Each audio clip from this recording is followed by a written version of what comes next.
Ain't I lost to your eyes, ever to your fire? Tell me where you're going, tell me where you're out tonight. I go laser lights when you're by my side. Everything I do now, just tell me if you're out tonight.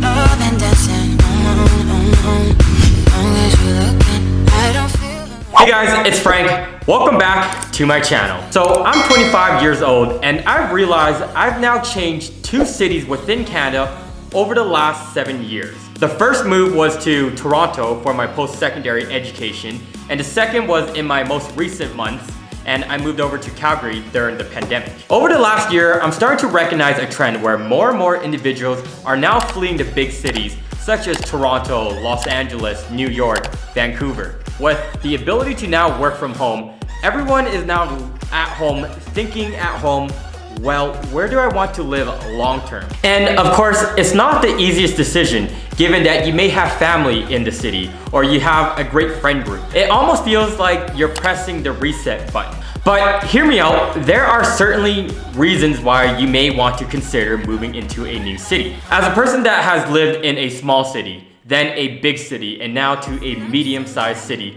all within Canada. In this video, I'm going to be sharing 5 reasons you should move into a new city. I think I'm forgetting something here, but make sure you smash the like button. All right, I'm not dumb. Realistically, you probably didn't press the like button, but without further ado, let's go into the first reason why you should move into a new city. So reason number 1 is that you have a fresh start. And by this, I mean literally, because you are leaving your friends, your family, and all the assets that you own. But also at the same time, the good thing is that you're no longer stuck in your original home city that could potentially be limited in options. For example, when I was back in my home city in Winnipeg, even upon graduating high school, there was only a fine number of schools that I could attend locally versus if I looked elsewhere in Canada or even in the States. I recognize that with a fresh start, you're often feeling motivated and driven because, quite frankly, you just want to make the best of your current situation. Part of you in the back of your mind is you don't want to go home because you don't want to look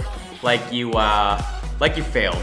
It's often a fresh start when you move into a new city because essentially you chose that city. My advice is now moving to 2 cities is try it out.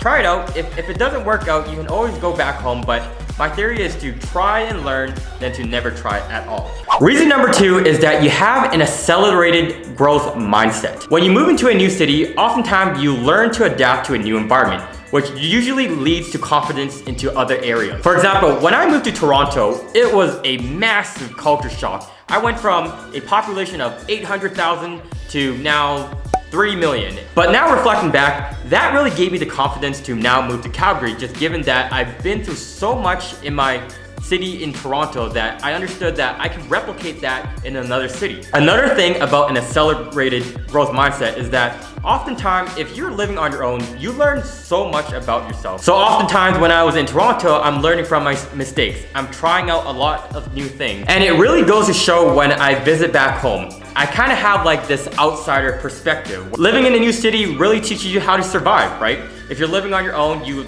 probably have to learn how to cook on your own, learn how to do laundry. You really have the opportunity when you live in a new city to really shape into who you want to be, because when you're hitting that reset button, you're now looking at yourself and telling yourself, well, how do I make the best out of the situation? And it starts with changing your mindset.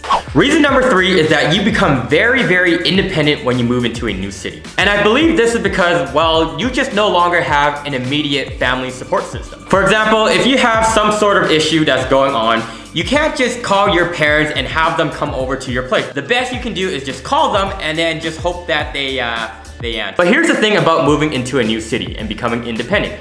You know, the unfamiliarity is uncomforting. But as cliche as it is, you must be comfortable with being uncomfortable, because I truly believe when you're uncomfortable, that's when you really learn and grow as an individual. This teaches you how to take more risk, teaches you how to fail more, and teaches you how to bounce back up. One thing that I really learned about living on my own is that you recognize that if you do nothing, nothing gets done, okay? There's no heaven on God that will reach for your hand and help you and pull you out of the hole. you're gonna have to figure it out. And that's the one thing that I really gained from living on my own. Reason number 4 is that typically when you move into a new city, you're often given a lot more new opportunities. Whether that is job opportunities, opportunity to meet new people, or just trying new foods in general. One example of this was when I moved to Toronto. Well, that enabled me to now attend Toronto Raptor games.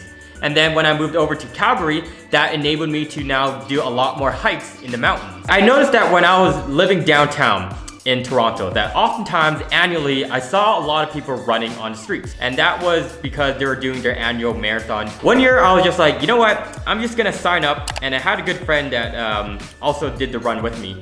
And we signed up, and that really got me interested in marathon running, and that ultimately led me to doing daily runs.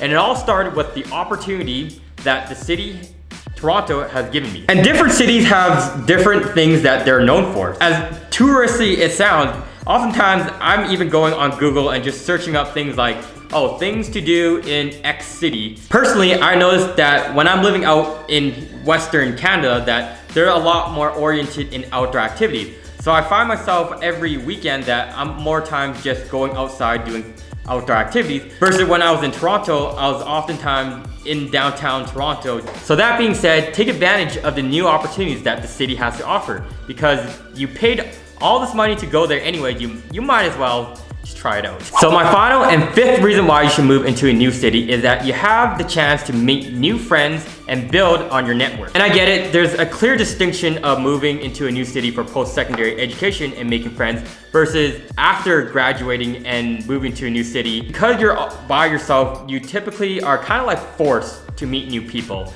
And then with that, you can build on your network, your connections, your friend group. I now have friend groups from all 3 cities, and it's never a dull moment when I'm visiting either home, Toronto. And if you do it right, you can build lifelong friendships that you can always visit back, and they're always gonna be there to help you. You know, when I first moved into a new city, I had to really break out of my comfort zone. Growing up, I was very shy, didn't want to talk to people, but you know, it really forced me when I moved to a new city because I was stuck alone, and I felt that in order to succeed, I really need to branch off. I tried to make as many friends as possible because not only did I recognize that, you know, people are just looking to talk to one another, and oftentimes they're just unfamiliar with you, but I oftentimes find that if you're willing to reach your hand out first, that people are typically will reach back.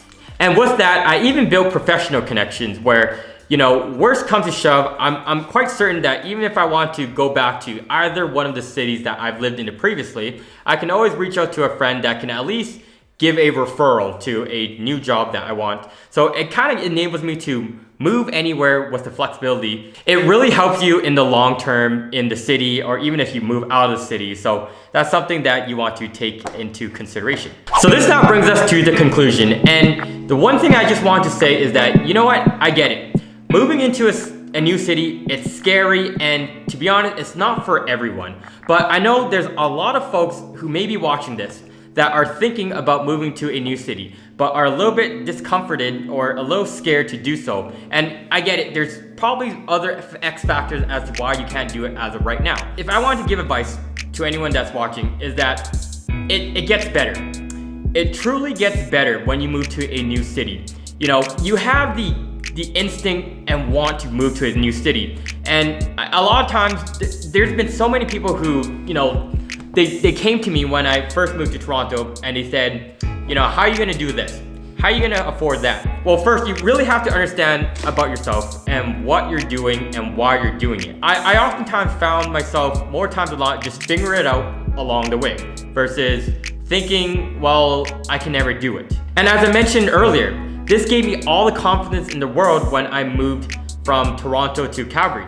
I'll be completely vulnerable and transparent. I lost my role back in October.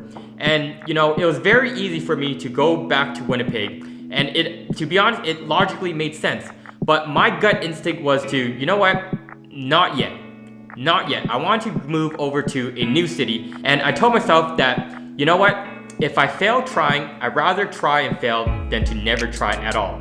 So that's where I am right now, and you know what? I'm looking at the camera right now. It's truly one of the most rewarding things to know that you've gone with your gut instinct. So that being said, if you made it to the end of this video, I really do appreciate you watching, and I guess I will see you all in my next video. Peace!